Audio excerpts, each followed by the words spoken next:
Inilah kekuatan baru Laut Nusantara KRI Bung Hatta, simbol kejayaan maritim Indonesia di abad ke-21. Dinamai dari sang proklamator, kapal ini bukan sekadar besi dan baja, tapi lambang ketegasan, kemandirian, dan kesiapsiagaan TNI Angkatan Laut.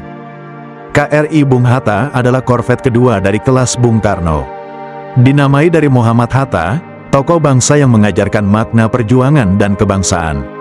Nama ini bukan sekadar penghormatan, tapi juga pengingat bahwa kekuatan laut Indonesia harus sebanding dengan harga diri bangsa. Kehadirannya menjadi bagian penting dalam upaya modernisasi TNI AL untuk menjaga kedaulatan Laut Nusantara. Berbeda dari kapal perang sebelumnya, KRI Bung Hatta dibangun sepenuhnya di dalam negeri oleh PT Karimun Anugrah Sejati, PT KAS, sebuah galangan swasta nasional di Batam. Peletakan lunas dilakukan Januari tahun 2024, dan peluncurannya berlangsung Februari tahun 2025. Hanya dalam waktu 14 bulan, korvet modern ini sukses dikomisioning pada tanggal 17 April tahun 2025, menandai babak baru kemandirian industri pertahanan Indonesia. Dengan panjang 80 meter dan lebar 12 meter, KRI Bung Hatta mampu melaju hingga kecepatan 25 knot, ideal untuk patroli cepat di wilayah ZEE dan perairan strategis. Persenjataannya mencakup meriam utama Bofors 57 mm 2 kanon 20 mm sebagai senjata penangkis serangan udara siap diintegrasikan dengan rudal anti kapal dan sistem rudal permukaan ke udara. Kapasitas helipad untuk helikopter ringan, mendukung misi intai dan evakuasi teknologi sensor dan radarnya menggunakan sistem buatan dalam negeri dan mitra global, menciptakan keunggulan dalam deteksi dini dan penanggulangan ancaman modern. KRI Bung Hatta kini bergabung dalam jajaran Koarmada II yang bermarkas di Surabaya. Namun, perannya akan sangat krusial di wilayah-wilayah rawan seperti Laut Natuna Utara, Selat Malaka, dan perairan perbatasan.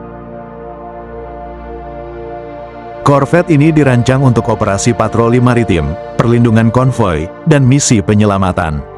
Dengan endurance 5 hari, kapal ini sangat cocok untuk misi pengamanan kedaulatan dan operasi gabungan.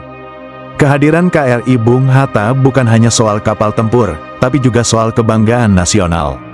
Dibangun oleh tenaga kerja Indonesia, menggunakan komponen dalam negeri, dengan visi kemandirian teknologi pertahanan.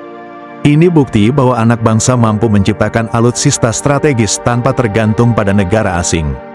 Langkah ini sejalan dengan program P3DN, peningkatan penggunaan produk dalam negeri, dan visi Indonesia Emas 2045. Laut adalah masa depan Indonesia. Dengan hadirnya KRI Bung Hatta, TNI AL semakin kuat menjaga kedaulatan, stabilitas, dan kehormatan bangsa. Kita tak lagi sekadar bangga pada sejarah, tapi juga pada masa depan yang kita bangun sendiri. Salam hormat untuk para perwira laut Indonesia.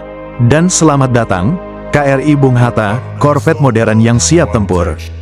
Jangan lupa like, subscribe, dan nyalakan notifikasi untuk terus ikuti update teknologi militer Indonesia terbaru. I don't ever slow up, no I don't take sh**. I got no love for the fakeness. If you wanna play tough and wanna hate this, I'll always show up and make a statement. I don't ever slow up, no I don't take sh**. I got no love for the fakeness. If you wanna play tough and wanna hate this, I'll always show up and make a statement. Everything I do so instinctive and so passionate. Every word I move so descriptive like